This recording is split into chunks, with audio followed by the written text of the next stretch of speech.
Bismillahirrahmanirrahim. Assalamualaikum warahmatullahi wabarakatuh. Alhamdulillahi rabbil alamin. Wassalatu wassalamu ala ashrafil anbiya'i wa sayyidil mursalin. Nabiyyina Muhammadin wa ala alihi wa sahbihi wa man tabi'ahum bi ihsanin ila yaumiddin. Allahumma inna nas'aluka bi asma'ikal husna wa sifatikal ula an tu'allimana ma yanfa'una wa an tanfa'ana bima 'allamtana wa an tazidana 'ilman wa 'amala wa an taj'ala hadzal 'amal khalisan liwajhikal karim wa an tusahhila lana umurana wa talabana fil 'ilmi wa an tusliha lana qulubana wa syu'unana kullaha wa alla takilana ila anfusina tarfata 'ain. Amin amin ya rabbal alamin. Innaka waliyyu dzalika wal qadiru alaih. Para jamaah sekalian, hadirin dan hadirat, ikhwati wa akhwati fillah, a'azzanallahu wa iyyakum. Alhamdulillah, kita panjatkan puja dan puji syukur kita kehadirat Allah Subhanahu wa taala yang telah memberikan kepada kita nikmat-nikmat dan karunia-karunia-Nya. Sehingga pada kesempatan yang berbahagia ini, di hari yang mulia ini, di tempat yang mulia dan di majelis yang mulia ini, kita bisa berkumpul, kita bisa bermajelis untuk mengkaji bagian-bagian dari syariat Islam. Mudah-mudahan kehadiran kita di majelis ini benar-benar kita niati dengan ikhlas. Benar-benar untuk mendapatkan balasan dari Allah Subhanahu wa taala. Untuk mendapatkan ridha-Nya. Benar-benar ingin mendapatkan ilmu agama untuk diamalkan dan disebarkan. Dan mudah-mudahan dengan niat-niat yang mulia itu Allah Subhanahu wa taala memberikan kepada kita pahala yang agung dan ilmu yang bermanfaat dan berkah. Amin amin ya rabbal alamin. Salawat dan salam, keberkahan dan kenikmatan semoga selalu terlimpahkan dan tercurahkan kepada Nabi yang sangat kita cintai dan sangat kita junjung tinggi, Nabi Agung Muhammad sallallahu alaihi wasallam. Begitu pula kepada seluruh keluarga beliau, seluruh sahabat beliau, dan seluruh kaum muslimin yang mengikuti beliau dan para sahabatnya dengan baik hingga hari akhir nanti. Ikhwati wa akhwati fillah, rahimana wa rahimakumullah. Pada kesempatan kali ini kita akan membahas kaidah tentang muamalah dan kaidah tentang masalah qada yang berkaitan dengan peradilan. Kaidah yang pertama yang berkaitan dengan muamalah ini kata-kata yang sebenarnya umum ya, bukan hanya muamalah maliyah. Karena kata-kata muamalah di zaman kita sering dikhususkan pada muamalah maliyah. Muamalah maliyah itu transaksi jual beli atau transaksi bisnis. Kaidahnya al-ibratu fil muamalat bima fi nafsil amr. Al-ibratu fil muamalat bima fi nafsil amri. Yang menjadi patokan dalam bab muamalah adalah kenyataannya. Yang menjadi patokan dalam bab muamalah adalah kenyataannya. Bukan sesuatu yang menjadi anggapan seseorang. Jadi kalau misalnya seseorang menganggap sesuatu itu miliknya, kemudian ternyata sesuatu itu bukan miliknya, padahal dia sudah menjualnya, maka jual beli dianggap tidak sah. Karena yang menjadi patokan adalah kenyataan. Kenyataannya bagaimana? Itu yang menjadi patokan. Dari sini kita tahu bahwa kaidah ini itu berlaku ketika ada pertentangan antara kenyataan dengan sesuatu yang menjadi anggapan atau persangkaan seseorang. Ketika tidak ada pertentangan, maka kaidah ini ya tidak ada gunanya. Maksudnya tidak berlaku. Ketika tidak ada pertentangan, maka kaidah ini tidak berlaku. Karena hukum syariat itu bisa dibangun di atas anggapan kuat. Ya, hukum syariat bisa dibangun di atas anggapan yang kuat. Sehingga ketika tidak ada permasalahan, maka cukup dengan anggapan yang kuat itu. Tapi ketika ada diketahui ternyata antara anggapan dan kenyataan itu bertentangan, maka yang didahulukan adalah kenyataannya. Al-ibratu fil muamalati bima fi nafsil amri.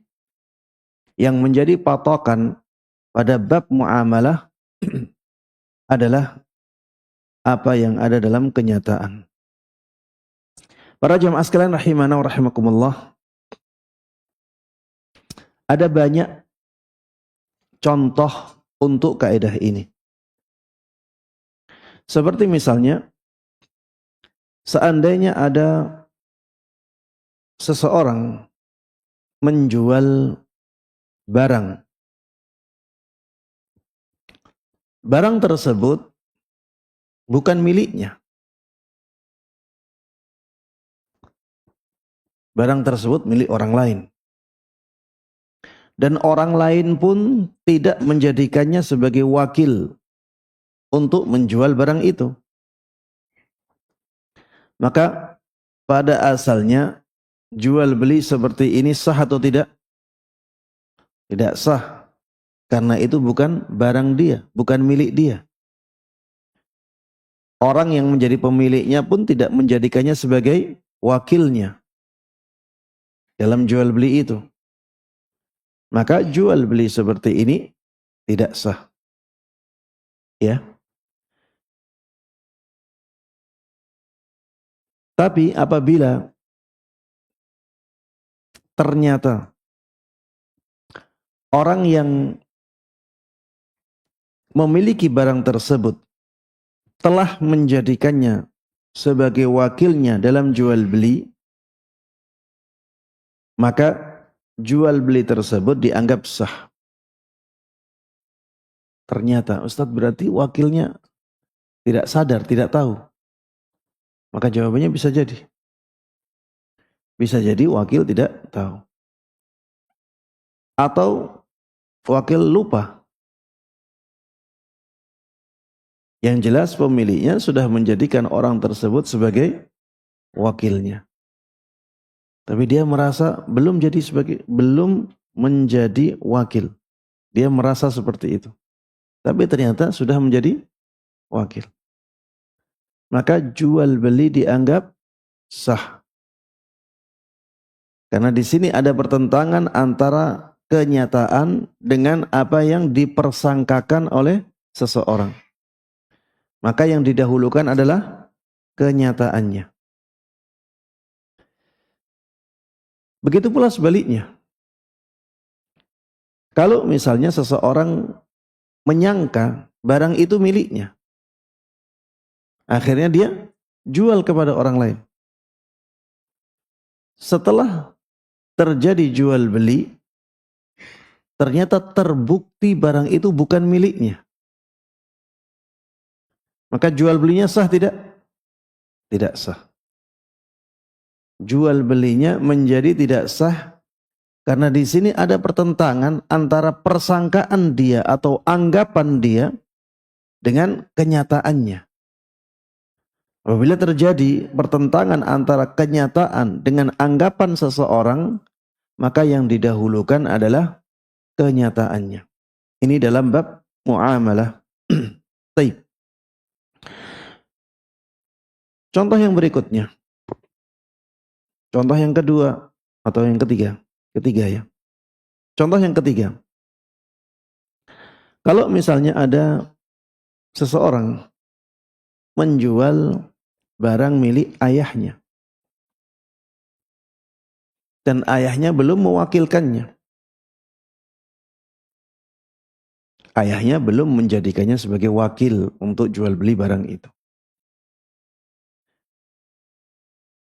Tapi anak ini sembrono ya, dia menjual.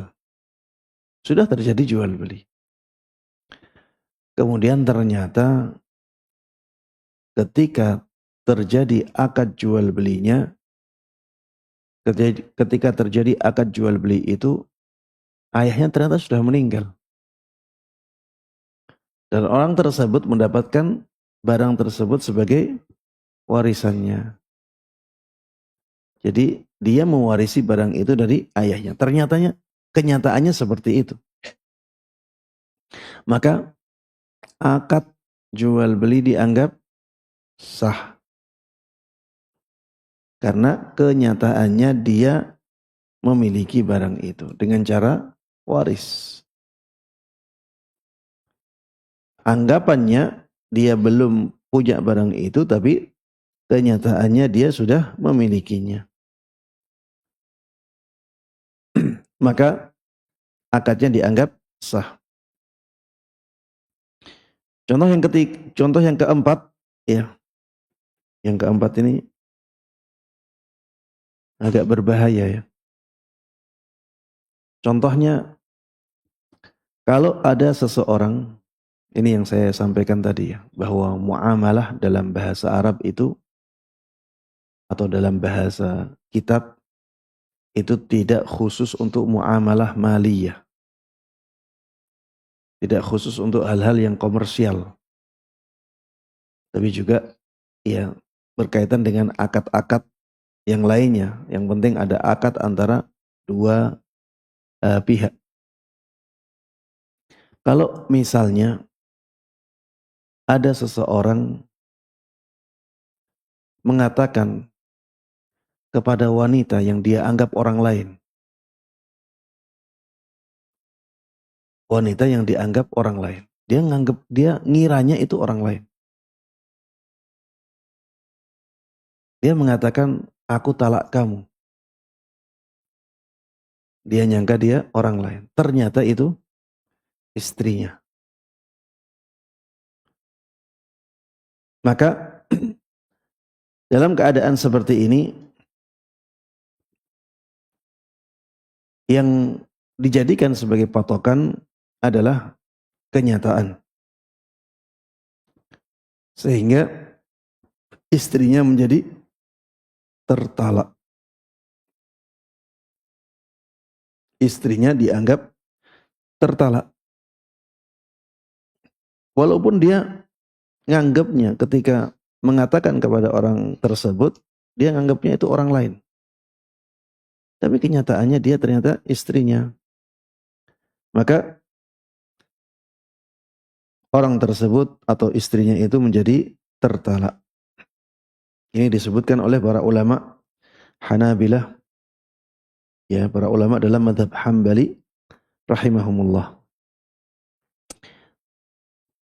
Contoh yang berikutnya, Ini tentang budak. Kalau misalnya ada seorang budak, majikannya ngiranya dia orang lain atau budaknya orang lain. Padahal sebenarnya dia adalah budaknya majikan tersebut. Majikannya mengatakan, kamu merdeka. Atau mengatakan, kamu saya merdekakan. Padahal ngiranya itu bukan budaknya. Ternyata dia itu sebenarnya adalah budaknya. Maka al-ibratu bima fi nafsil amri. Yang dilihat, yang dianggap, yang dijadikan sebagai patokan adalah kenyataan. Bukan anggapan orang tersebut. Sehingga budak tersebut menjadi merdeka.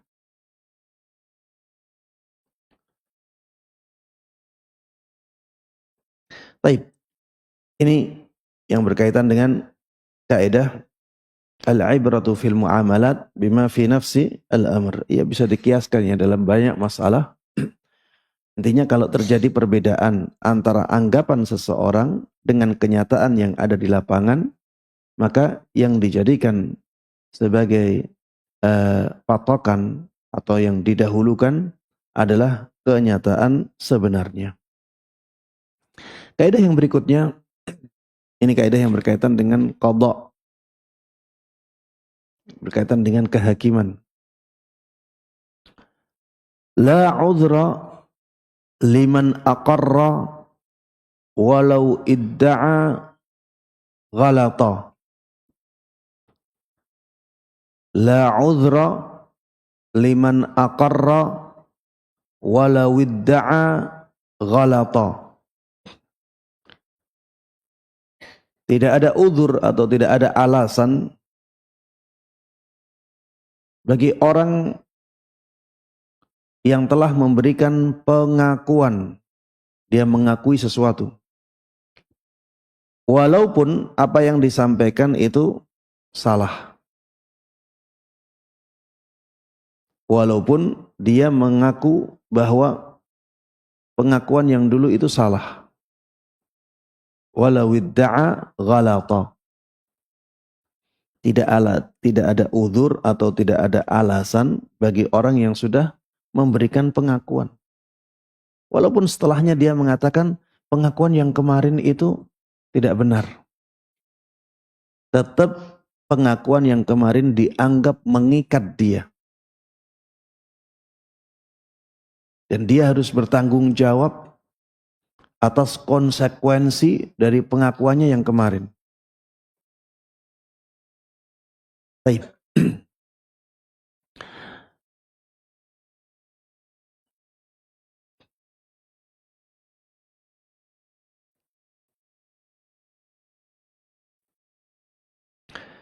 Di sini disebutkan bahwa kaidah ini sebenarnya tidak bisa diterapkan dalam semua masalah. Tidak bisa diterapkan dalam semua keadaan. Saya contohkan dengan contoh dulu ya, biar lebih jelas. Kalau misalnya ada orang, dia hari kemarin ngaku bahwa dia punya hutang kepada temannya. Ibrahim mengaku berhutang kepada Ali sebesar 1 juta. Kemudian ketika diminta, ya Ali minta kepada Ibrahim, mana hutangmu kepadaku 1 juta. Ibrahim kemarin sudah ngaku, saya memang punya hutang 1 juta. Ketika diminta, Ibrahim mengatakan, mohon maaf kemarin saya lupa. Sebenarnya saya tidak punya hutang 1 juta. Kemarin saya salah. Sebenarnya hutang saya bukan 1 juta. Atau sebenarnya saya tidak punya hutang kepadamu wahai Ali. Maka pengakuan yang kedua tidak bisa diterima. Atau koreksi dari pengakuan sebelumnya ini tidak bisa diterima. Ini maksud dari kaidah ini. La udhra liman aqar wala widda'a ghalata. Tidak ada alasan, tidak ada udzur bagi orang yang sudah memberikan pengakuan, walaupun setelah itu dia mengaku bahwa pengakuannya yang sebelumnya itu salah. Ya, kaidah ini sebenarnya tidak bisa diterapkan dalam semua masalah. Masalah yang bisa diterapkan kaidah ini di dalamnya adalah masalah-masalah yang berkaitan dengan hak manusia. Masalah-masalah yang berkaitan dengan hak manusia. Adapun yang berkaitan dengan hak Allah Subhanahu wa taala, maka menurut mayoritas ulama kaidah ini tidak berlaku. Ya. Jadi kita harus khususkan kaidah ini pada masalah-masalah yang berkaitan dengan hak manusia.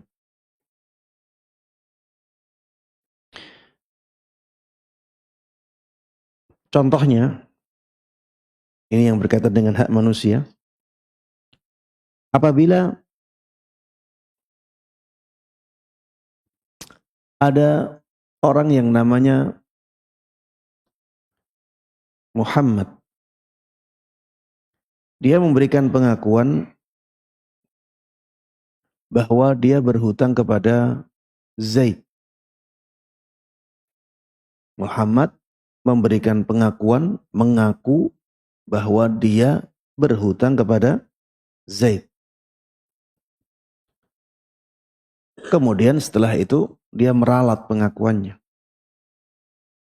Maka hutang itu adalah haknya Zaid. Dan ini haknya manusia. Maka ralat dari pengakuan itu tidak bisa diterima. Ralat dari pengakuan itu tidak bisa diterima. Karena pengakuan itu disebutkan oleh para ulama bukti yang paling kuat. Pengakuan itu bukti yang paling kuat. Ya. Dia mengaku sendiri. Maka ini menjadi bukti yang paling kuat. Dan dia harus mempertanggungjawabkan perbuatannya itu. Contohnya lagi, misalnya apabila Zaid mengaku telah menjual tanahnya kepada Ibrahim. Kemudian setelah itu Zaid meralat pengakuannya. Dia mengatakan, pengakuan saya kemarin salah. Yang benar saya belum menjual tanah saya kepada Ibrahim. Maka ralat pengakuan seperti ini tidak bisa diterima. Kenapa? Karena dia sebenarnya mendustakan dirinya sendiri. Kalau pendustaan terhadap dirinya sendiri itu diterima, maka bisa jadi nanti ada pendustaan kepada dirinya sendiri untuk yang ketiga, untuk yang kedua. Bisa jadi nanti di lain hari, kalau pintu ini dibuka, dia mengatakan, saya ralat lagi. Ternyata saya sudah menjualnya. Kalau diterima lagi, nanti ada pintu lagi untuk meralatnya lagi. Untuk menutup pintu ini, maka dikatakan tidak ada alasan bagi orang yang telah memberikan pengakuan. Walaupun setelah itu dia mengaku pengakuan yang kemarin itu tidak benar. Kalau misalnya ada orang dia mengaku telah menjual mobilnya kepada temannya dengan harga 100 juta. Kemudian setelah itu dia meralat pengakuannya dengan mengatakan, saya menjualnya dengan harga 50 juta. Atau saya menjualnya dengan harga 30 juta. Maka pengakuan yang seperti ini tidak bisa, ralat pengakuan yang seperti ini tidak bisa diterima. Ya. Mungkin bisa dikecualikan apabila ada bukti yang lebih kuat lagi. Misalnya, bukti kwitansi. Kwitansi hitam di atas putih. Ternyata di situ tertulisnya 50 juta, bukan 100 juta. Maka di sini ada kemungkinan orang tersebut memang salah dalam pengakuannya. Orang tersebut lupa. Dan kemungkinan lupa itu besar. Sehingga di sini kalau ada misalnya bukti yang lebih kuat lagi, maka bukti itu yang diterima. Contoh lagi, misalnya ada orang, dia memberikan pengakuan bahwa dia telah mewakafkan tanahnya. Dia mengaku telah mewakafkan tanahnya. Atau telah mewakafkan motor. Atau telah mewakafkan mobil. Atau telah mewakafkan rumahnya. Kemudian setelah itu dia meralat. Ya. Apakah ralat dari pengakuannya diterima? Jawabannya tidak bisa diterima. Ya. Kenapa demikian? Karena pengakuannya lebih kuat.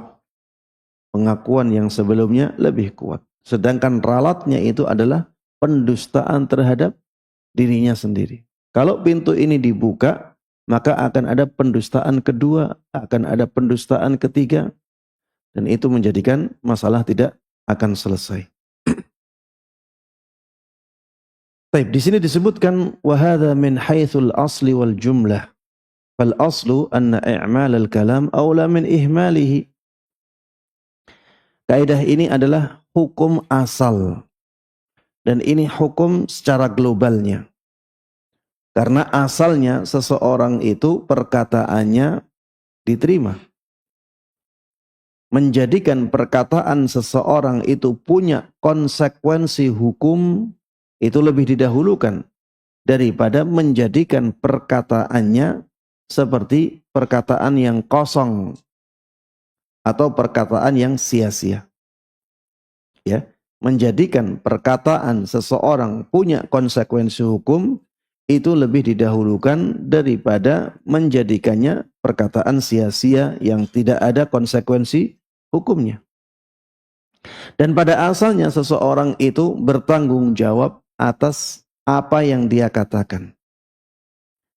Tapi kalau misalnya di sana ada indikasi-indikasi yang lebih kuat dari pengakuannya, maka tentunya indikasi-indikasi itu yang lebih didahulukan. Ya, pernah kita bahas kaidah idza qawiyatil qara'in fa innaha tuqaddamu 'alal asl. Apabila indikasi-indikasi itu menjadi kuat, maka indikasi-indikasi ini lebih didahulukan daripada hukum asal. Hukum asalnya ralat dari pengakuan seseorang itu tidak diterima. Ini hukum asal. Ini yang disebutkan dalam kaidah. Ralat dari pengakuan seseorang itu tidak bisa diterima karena dia sudah mengaku, dia sendiri yang mengaku, sehingga ralat untuk dirinya tidak diterima karena itu ibarat dia mendustakan dirinya sendiri. Ini hukum asal, kecuali ya hukum asal ini akan ditinggalkan apabila ada bukti-bukti yang lebih kuat lagi. Kalau ada bukti-bukti yang lebih kuat lagi, maka bukti-bukti itulah yang didahulukan daripada pengakuannya. Ya, berdasarkan kaidah lain, idza qawiyatil qara'in fa innaha tuqaddamu 'alal asli. Apabila indikasi-indikasi menjadi kuat, maka dia bisa didahulukan di atas hukum asal.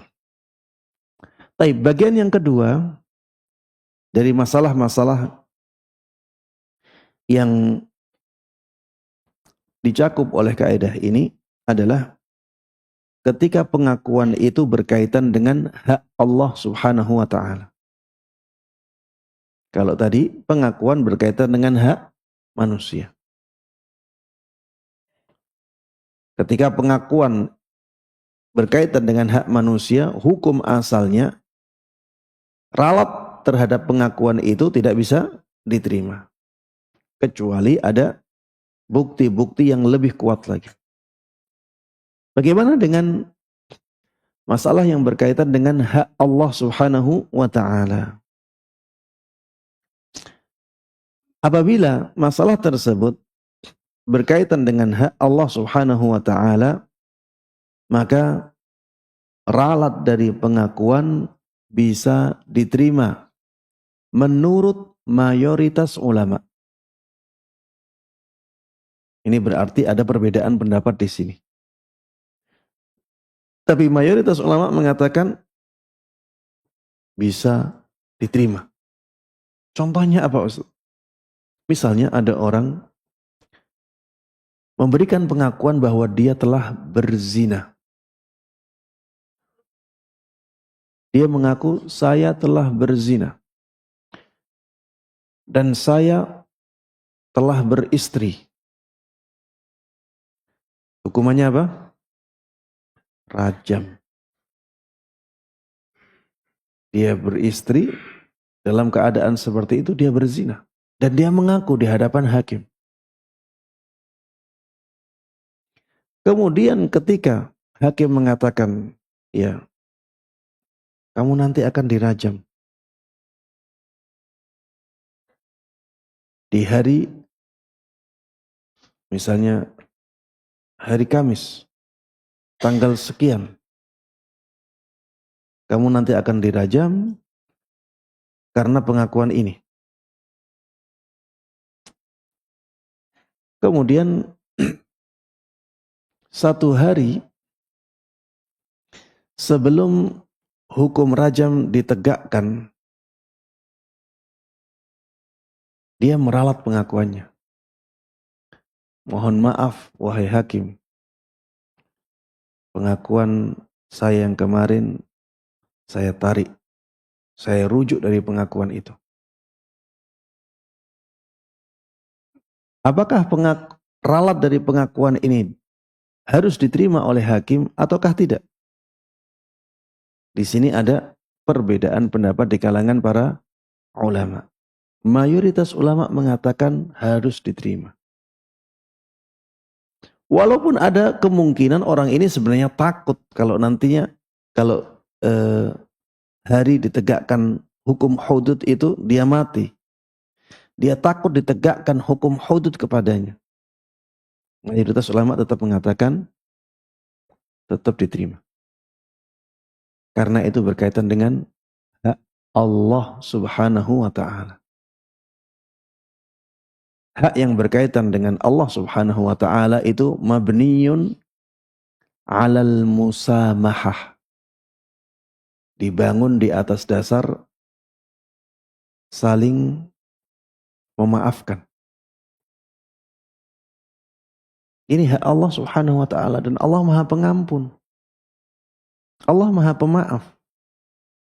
Kalau dia akhirnya tidak ingin tegakkan hukum hudud atas dirinya, ya sudah. Dengan bertaubat kepada Allah Subhanahu wa taala, maka dosanya akan diampuni oleh Allah Subhanahu wa taala. Makanya mayoritas ulama mengatakan ralat dari pengakuan seseorang yang berkaitan dengan hak Allah Subhanahu wa taala itu harus diterima. Karena ya Allah Subhanahu wa taala tidak menuntut ya hak-hak yang berkaitan dengan Allah Subhanahu wa taala itu dibangun di atas dasar saling memaafkan, bukan saling menuntut. Beda dengan hak yang berkaitan dengan manusia. Manusia itu miskin. Manusia itu membutuhkan banyak hal. Makanya mereka saling menuntut. Beda dengan Allah Subhanahu wa taala yang Maha Kaya, tidak membutuhkan siapapun, tidak membutuhkan selain dirinya. Maka hak-hak yang berkaitan dengan Allah Subhanahu wa taala itu mabniyun 'alal musamahah. Dibangun di atas dasar saling memaafkan. Allah tidak butuh kepada siksaan seseorang. Allah tidak butuh menghukum dia. Makanya ketika dia meralat pengakuan perzinaannya, maka penegakan hukum hudud atasnya bisa digugurkan. Begitu pula misalnya ada orang mengaku mencuri. Ada orang mengaku mencuri. Setelah itu dia rujuk. Maka hukuman hudud atasnya bisa digugurkan. Ada orang mengaku minum minuman keras. Ya, ada hukuman hudud, cambuk berapa kali? Orang yang minum dicambuk berapa kali? 40 kali. Ya. Ada hukuman hudud cambuk 40 kali. Setelah dia mengaku mau ditegakkan hukum had atasnya, dia meralat pengakuannya. Mohon maaf, saya kemarin salah dalam pengakuan saya. Saya sebenarnya tidak melakukan minum minuman keras. Maka pengakuan ini bisa diterima. Ada pendapat yang lainnya. Sebagian ulama mengatakan pengakuan tersebut tidak bisa diterima. Ralat dari pengakuan itu tidak bisa diterima. Kenapa?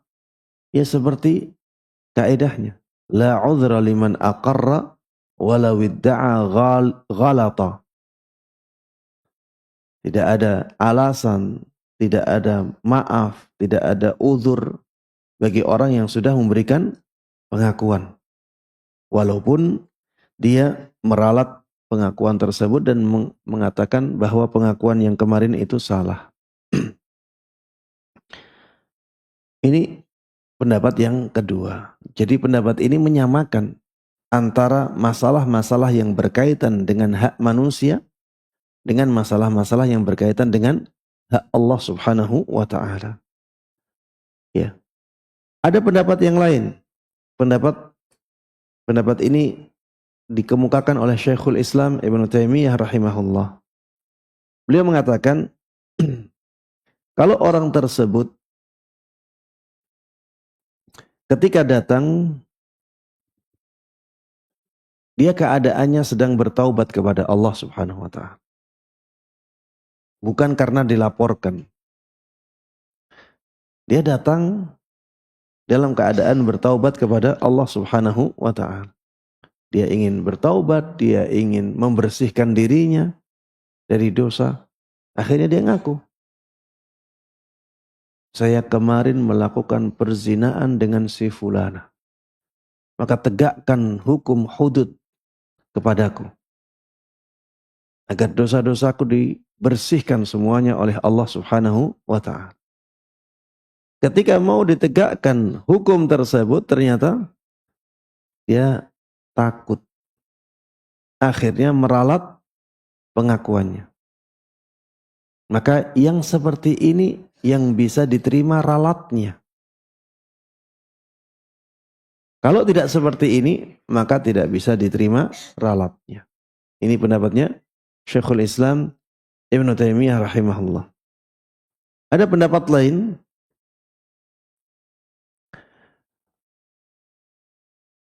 Kita lihat indikasinya. Ini pendapat yang keempat dalam masalah ini. Ini disebutkan oleh Syekh Muhammad Ibn Shalih Al-Utsaimin. Beliau mengatakan kalau pengakuannya itu terperinci, dia telah merinci kejadian. Saya kemarin telah mencuri. Saya mencurinya itu dari pintu ini, saya jebol. Kemudian setelah itu saya ke sini. Saya cari-cari ke kamar ini, ke kamar itu, ternyata nggak ada harta. Dan akhirnya saya dapatkan harta tersebut di kamar yang ini. Akhirnya saya ngambil dari kamar tersebut. Intinya dia merinci kejadian pencurian itu. Kalau dia sudah merinci seperti itu, maka tidak diterima ralat pengakuannya. Karena itu indikasi yang sangat kuat sekali bahwa dia memang telah melakukannya. Kalau tidak merinci, mengaku secara global, mungkin ada banyak kemungkinan dia dipaksa lah, atau dia lupa lah. Tapi kalau sudah merinci seperti itu, maka kemungkinan besar dia memang melakukannya. Maka bagi orang yang seperti ini, ralat terhadap pengakuannya tidak bisa diterima. Karena pengakuannya jauh lebih kuat daripada ralatnya. Ya, ini masalah fikih ya. Dan kalau kita lihat pendapat per pendapat, ya, kita melihat mereka punya alasan yang kuat untuk mengemukakan pendapatnya. Allah Ta'ala alam, ana lebih condong ke pendapatnya jumhurul ulama. Ya, mayoritas ulama mengatakan itu kan hak Allah Subhanahu wa taala. Dan hak Allah Subhanahu wa taala itu dibangun di atas dasar apa tadi? Saling memaafkan. Dan Allah Subhanahu wa taala sangat mudah untuk memaafkan dosa seorang hamba. Walaupun memang kenyataannya dia pernah melakukan itu. Allah bisa memaafkan. Ya, Allah Maha Pemaaf, Allah Maha Pengampun. Kalau memang dia tidak ingin ditegakkan hukum had atasnya, ya sudah. Nggak usah ditegakkan hukum had atasnya, dan dia bisa bertaubat kepada Allah Subhanahu wa taala, dan Allah pun akan menerima taubatnya. Ya. Sehingga tidak perlu ditegakkan hukum hudud atas orang tersebut kalau dia sudah mengaku atau sudah meralat pengakuannya. Wallahu taala a'lam. Kemudian di sini para jemaah sekalian rahiman rahimakumullah, dibahas juga siapa orang yang pengakuannya diterima. Siapa orang yang pengakuannya diterima. Tidak semua pengakuan itu bisa diterima. Orang yang pengakuannya bisa diterima, yang pertama dia harus berakal sehat. Ya, dia harus berakal sehat. Kalau dia misalnya akalnya tidak sehat, ya, gila, stres, atau kurang akal, pikun, ya, atau sebab-sebab yang lainnya yang mengganggu kesehatan akalnya, maka ketika dia memberikan pengakuannya tidak bisa diterima. Karena ada kemungkinan itu bukan yang sebenarnya, dan kemungkinannya besar. Karena memang akalnya sudah terganggu. Begitu pula orang yang sedang mabuk. Orang yang sedang mabuk, ini tidak bisa diterima pengakuannya. Walaupun ada pendapat dari sebagian ulama yang menganggap, ya, pengakuan orang yang mabuk. Kenapa dianggap? Kenapa diterima? Karena dia menghilangkan akalnya sendiri. Sehingga sebagai hukuman untuk dia, semua pengakuannya ketika sedang mabuk diterima. Tapi ya, ana melihat pendapat ini kurang kuat ya. Karena ada kemungkinan besar ya, apa yang dikatakan oleh orang yang sedang mabuk itu tidak benar, tidak sesuai dengan kenyataan, karena akalnya sedang tidak ada. Walaupun itu adalah tindakannya sendiri. Memang dia salah dalam menghilangkan akalnya sendiri. Tapi setelah akalnya hilang, maka kata-katanya tidak bisa diterima. Ya, karena hilangnya akal dia. Wallahu ta'ala alam. Dia berdosa ketika menghilangkan akalnya, tapi kata-kata yang keluar setelah hilang akalnya tidak bisa dipegang, ya, atau tidak bisa dijadikan sebagai sandaran hukum. Yang berikutnya, yang kedua, syarat yang kedua, orang tersebut harus sudah mencapai usia baligh. Sehingga kalau dia masih anak kecil, maka pengakuannya belum bisa diterima.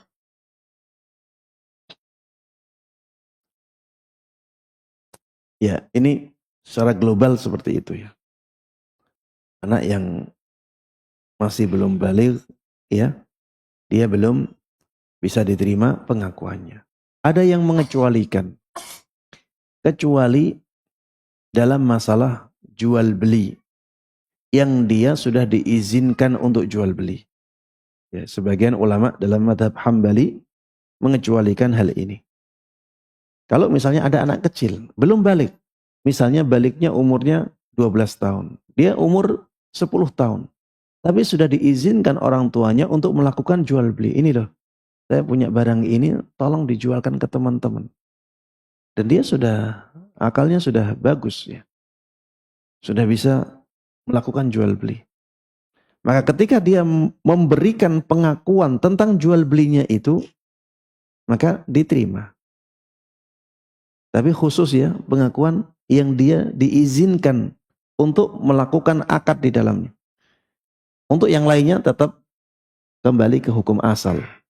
Kalau dia belum baligh, maka tidak bisa diterima pengakuannya. Seperti misalnya anak kecil mengaku berzina. Ya, ini pengakuan ini tidak mengikat dia. Maksudnya seorang hakim ketika melihat ada anak kecil mengaku melakukan perzinaan, dia tidak boleh menegakkan hukum hudud kepada orang ini, kepada anak ini, karena dia masih kecil. Bisa jadi memang seperti itu. Bisa jadi dia memang melakukannya. Tapi pengakuan tersebut tidak bisa dianggap mengikat.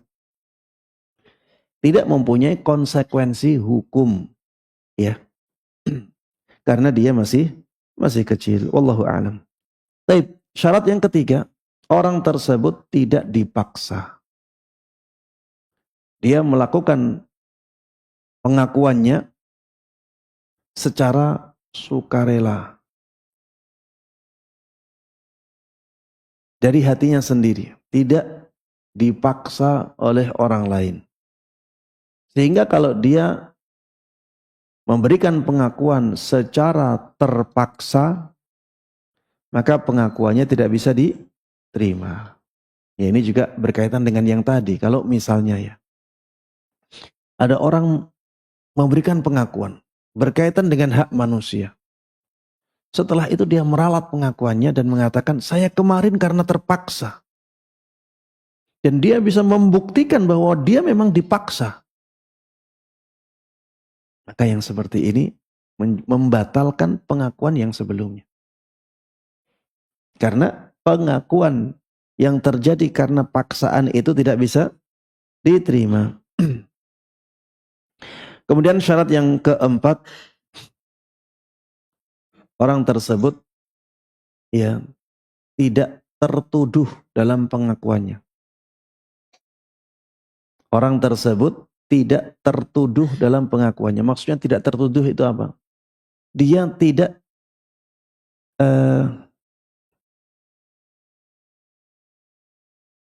tidak menjadi orang yang punya kepentingan dalam pengakuannya.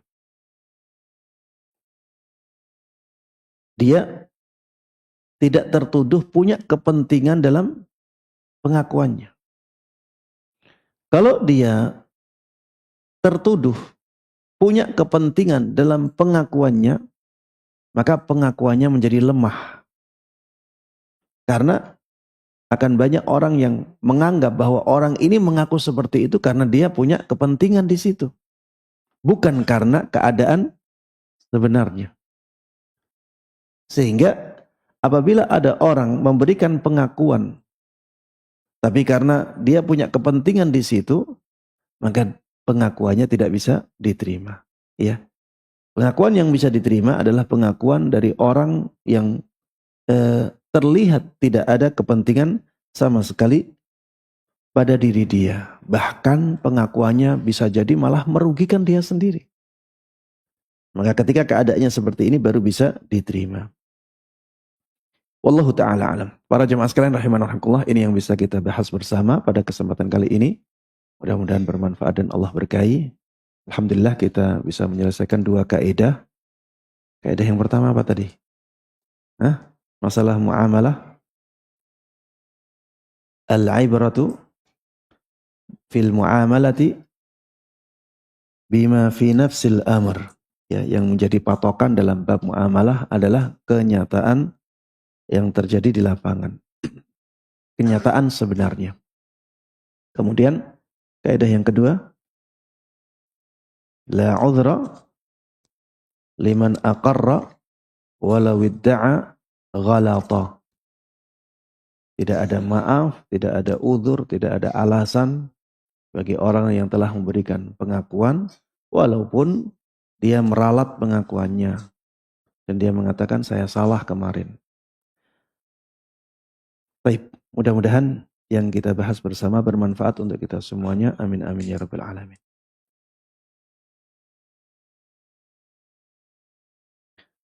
Baik, pertanyaan yang pertama, Ustadz, izin bertanya. Ana ada teman beragama lain. Pada saat Ramadan, ana ingin tarawih, tapi dia ikut ana sholat tarawih karena tidak ingin sendirian. Dan dia juga ikut puasa Ramadan. Apakah boleh begini, Ustaz? Silahkan dia melakukan seperti itu, tapi yang jelas amalannya tidak ada pahalanya. Amalannya tidak ada pahalanya. Sampaikan kepada dia, kalau ingin dapat pahala, masuk Islam. Masuk Islam, dapat pahala banyak. Dosa-dosa yang telah lalu diampuni semuanya oleh Allah Subhanahu wa ta'ala. Al-Islamu yahdimu ma qablah. Bahwa Islam itu bisa menghancurkan dosa-dosa yang sebelumnya.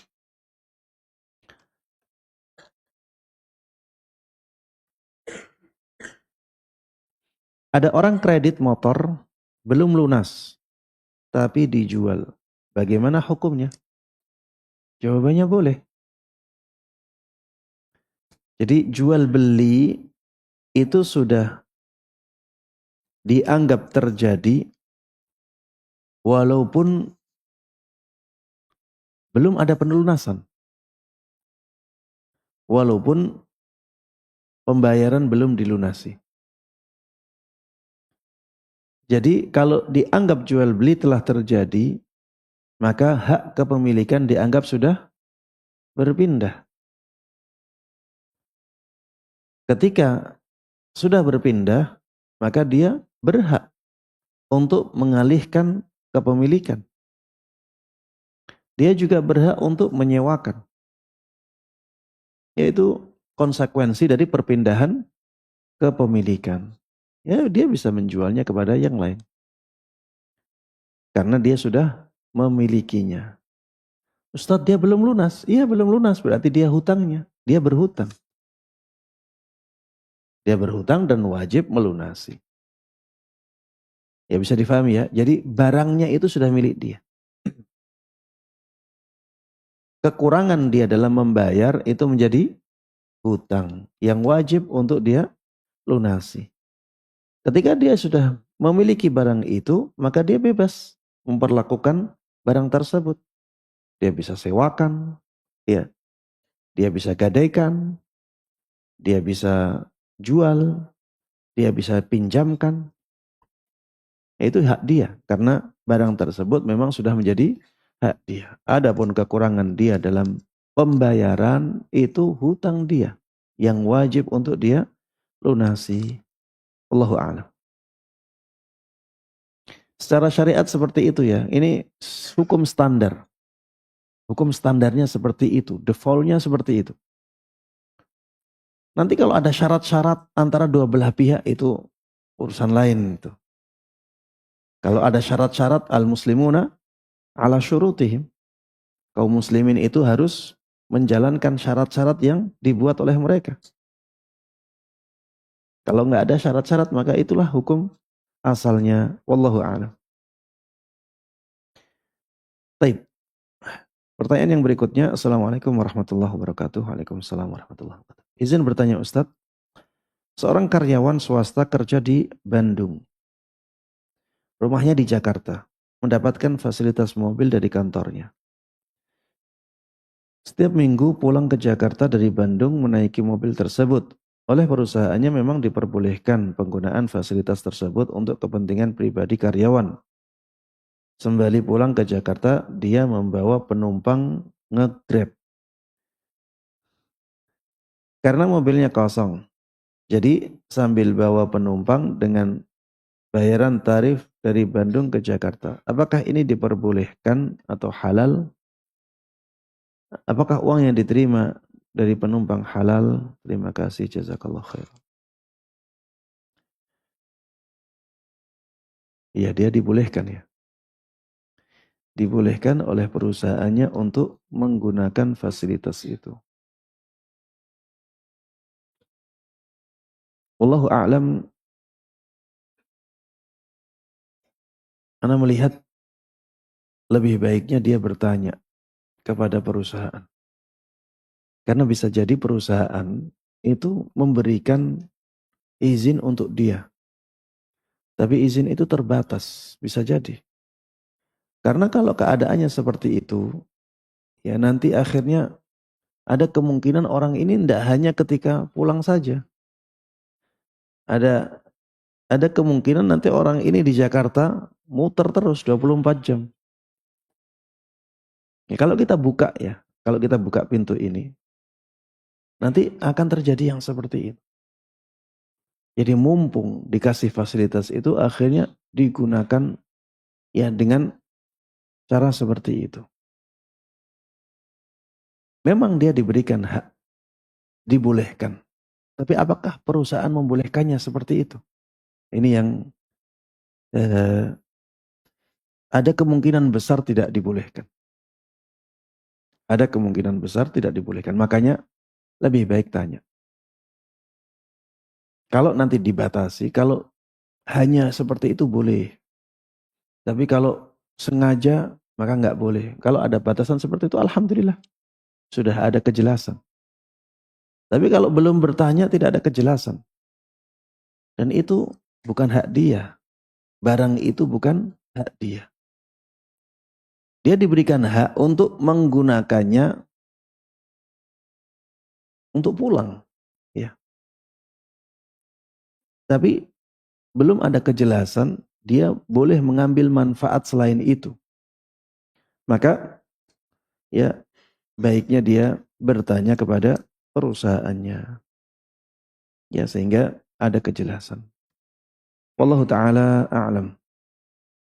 Ya uang yang didapatkan oleh orang ini ana melihat syubhat ya. Wa man ittaqa syubhat wa man ittaqa syubuhat faqad istabra'a lidinihi wa irdih.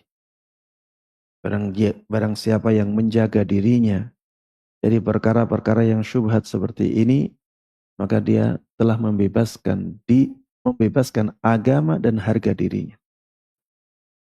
Allahu a'lam. Baik. Waalaikumsalam warahmatullahi wabarakatuh.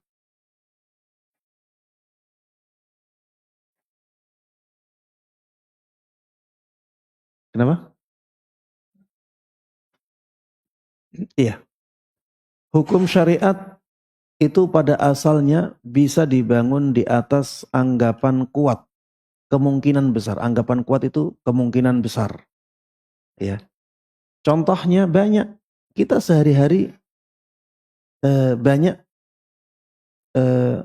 mendasarkan keputusan kita kepada asumsi, anggapan kuat kita. Contohnya antum kalau sekarang ditanya, keluarga di rumah, keluarga di sini, baik, sehat enggak dia? Alhamdulillah. Antum bilang alhamdulillah berarti sehat. Apakah pasti sehat? Antum tahunya kapan? Tadi. Bisa jadi keadaan berubah. Kesehatan bisa jadi berubah. Ketika antum mengatakan sehat, itu anggapan kuat. Bukan kepastian. Itu asumsi. Asumsi ini berdasar. Dasarnya apa? Tadi ketika berpisah masih dalam keadaan sehat. Maka boleh dijadikan sebagai sandaran hukum, pegangan. Ya. Ini maksudnya hukum syariat seperti itu. Contohnya lagi misalnya, kalau kita ketemu dengan orang, kita lihat, Masya Allah wajahnya lugu. Kemudian pakaiannya juga pakaian syar'i. Berarti orang ini orang baik. Kita mengatakan demikian tidak? Kita akan menjadikan dia orang baik. Hukum ini menghukumi orang dengan kebaikan. Padahal belum tentu. Bisa jadi dia menampakkan seperti itu. Padahal sebenarnya dia orang jahat. Dia sedang menyamar. Bisa jadi. Ini anggapan kuat ya. Kita ini asumsi ya. Bukan 100% benarnya. Seperti ini bisa jadikan sebagai pegangan. Ya, karena dia terlihat baik, maka kita menganggapnya baik. Contohnya lagi misalnya kita wudunya ba'da subuh. Setelah itu kita bermain-main, kita bertemu dengan teman, ngobrol. Kemudian terdengar suara azan.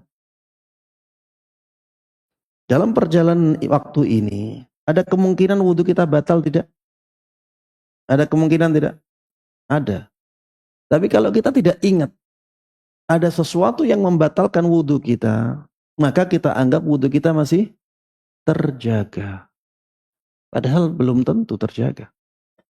Bisa jadi tadi sebenarnya batal, tapi kita lupa atau kita tidak merasa. Tapi ya itu, hukum syariat bisa dibangun di atas asumsi, di atas anggapan kuat, di atas kemungkinan besar. Kalau kita tidak ingat ada sesuatu yang membatalkan wudhu kita, maka kemungkinan besar wudhu kita tidak batal. Ya, kalau misalnya ya kita ke toilet, kemudian kita menyalakan keran.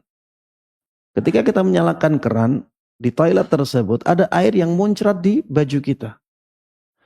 Dari toilet itu, dari lantai toilet, ada air yang muncrat karena kita menyalakan keran.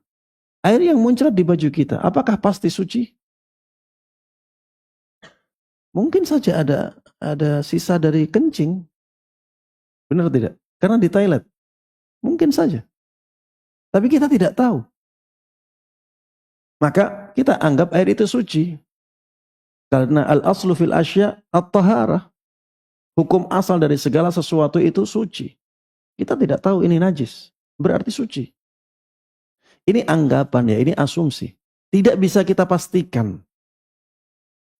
Tapi tetap bisa dijadikan sebagai sandaran hukum. Ya banyak ya dalam kehidupan kita sehari-hari ya. Kita membangun sesuatu di atas asumsi itu banyak sekali. Kemungkinan-kemungkinan kuat, kemungkinan besar ya. Allah Ta'ala.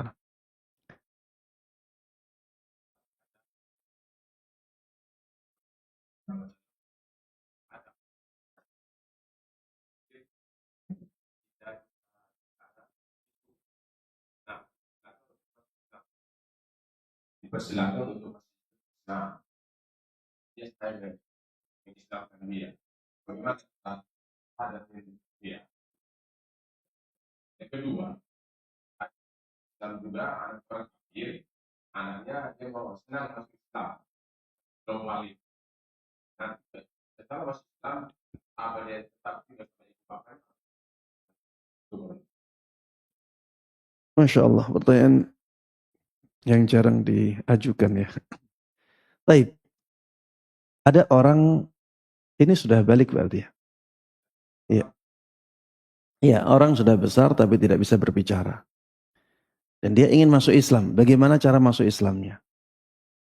Bisa dengan cara bahasa isyarat. Ya.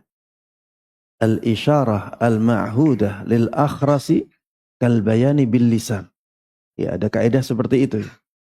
Jadi isyarat-isyarat yang bisa difahami dari orang yang tidak bisa berbicara itu seperti penjelasan dengan lisan orang yang bisa berbicara. Ya, isyarat-isyarat yang bisa difahami oleh orang yang tidak bisa berbicara yaitu bisu itu seperti penjelasan orang yang bisa bicara dengan lisannya. Sehingga kalau dia memberikan isyarat bahwa dia telah masuk Islam atau dia berisyarat bahwa dia bersyahadatain, ya, maka dia telah masuk Islam. Yang penting kita paham, ya. Eh,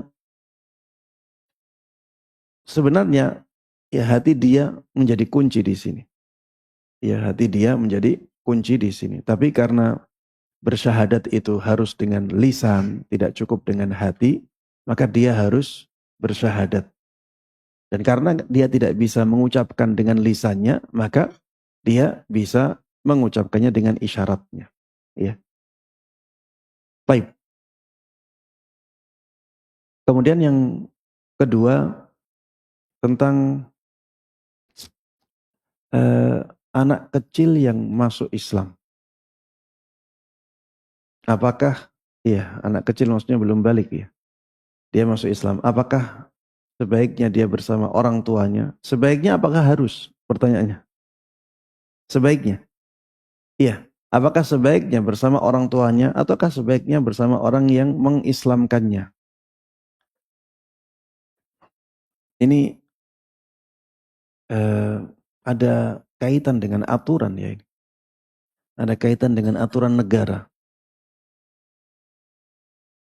Kalau secara hukum syariat ya, anak tersebut boleh ya mengikuti orang lain atau berpisah dari orang tuanya.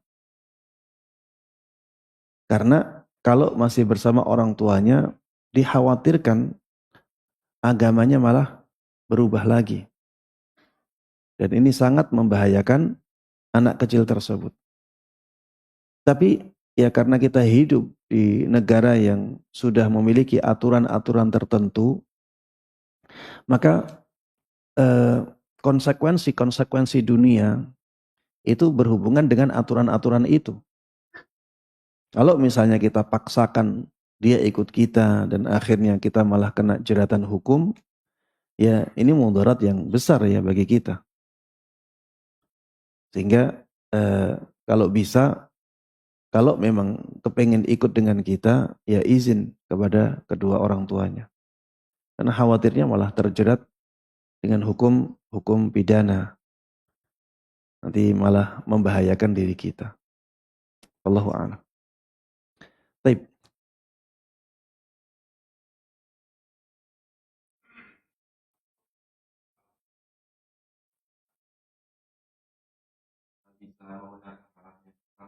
Bisa membenarkan?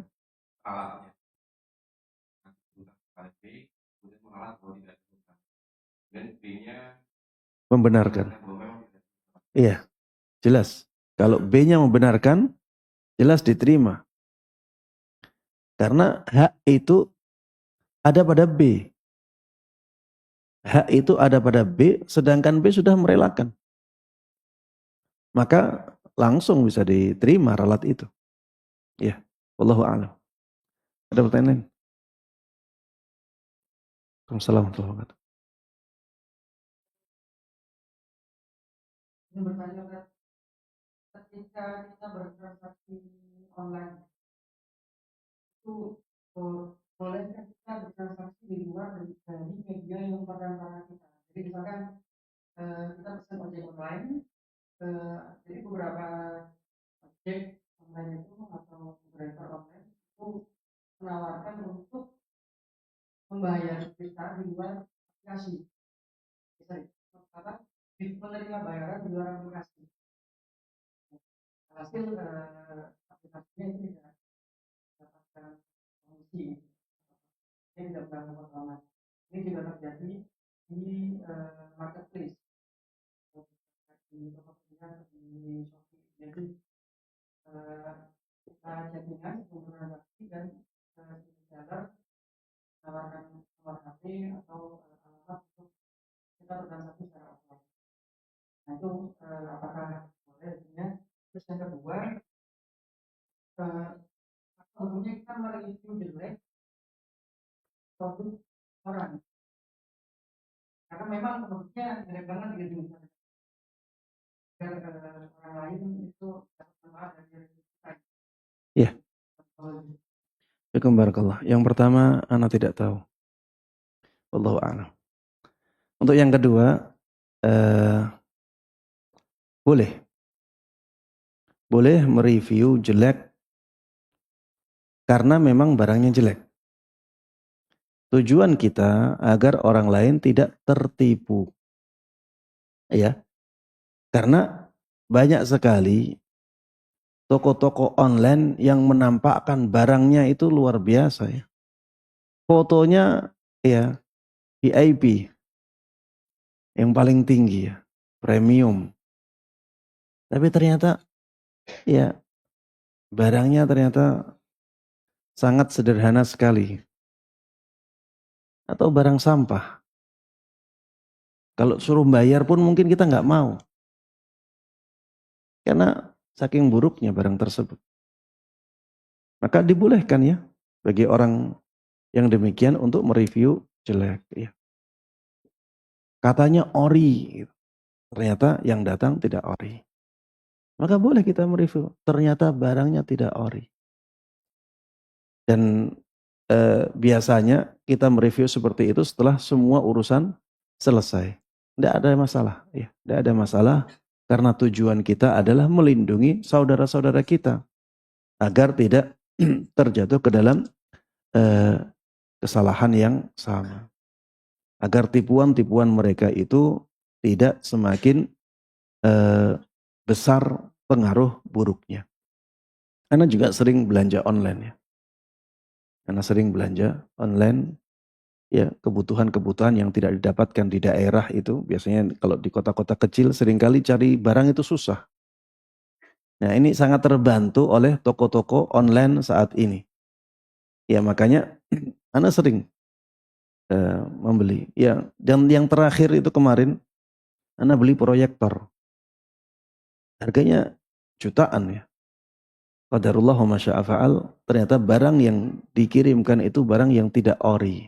Bahkan berbeda dengan gambar yang dipajang. Tapi serinya sama. Setelah diperiksa memang tidak ori. Dari hasil cahaya yang dipancarkan itu terlihat tidak ori, kemudian stiker-stikernya juga terlihat kasar, ya. Kemudian remote-nya terlalu ringan. Kita sebelumnya sudah beli proyektor yang lain. Ketika kita bandingkan memang jauh. Maka kita katakan ini enggak ori. Tapi penjualnya bilang ori. Akhirnya ya terpaksa dikembalikan walaupun penjualnya meminta ganti rugi. Ya akhirnya lebih baik dikembalikan. Walaupun rugi ya beberapa juta tidak ada masalah daripada tidak bisa dipakai. Atau dipakai tapi nggak maksimal. Akhirnya kita kembalikan. Setelah itu, Anda perintahkan kepada orang yang beli, kasih rating yang jelek, review yang jelek. Kenapa? Karena kalau seperti ini terjadi pada orang lain, kasihan juga. Ini bukan harga 5 juta, 7 juta, ini lebih dari itu. Ya. Kalau orang lain terjatuh ke dalam jurang yang sama, kasihan. Maka kita ya agar untuk melindungi teman-teman kita agar tidak terjatuh ke dalam jurang tersebut, kita kasih review yang tidak baik ya, agar orang lain tidak membelinya. Wallahu taala alam. Demikian para jemaah sekalian rahimanallah yang bisa kita bahas bersama pada kesempatan kali ini. Mudah-mudahan bermanfaat, mudah-mudahan Allah berkahi Mudah-mudahan Allah Subhanahu wa taala memberikan taufiknya kepada kita semuanya untuk bisa mengamalkan dan menyebarkan semua ilmu yang sampai kepada kita dengan baik dan mudah. Amin amin ya rabbal alamin. Wa sallallahu wa sallama wa baraka ala nabiyyina Muhammadin wa ala alihi wa sahbihi wa man tabi'ahum bi ihsanin ila yaumiddin. Wa subhanakallahumma wa bihamdik asyhadu an la ilaha illa anta astaghfiruka wa atubu ilaik. Assalamualaikum warahmatullahi wabarakatuh.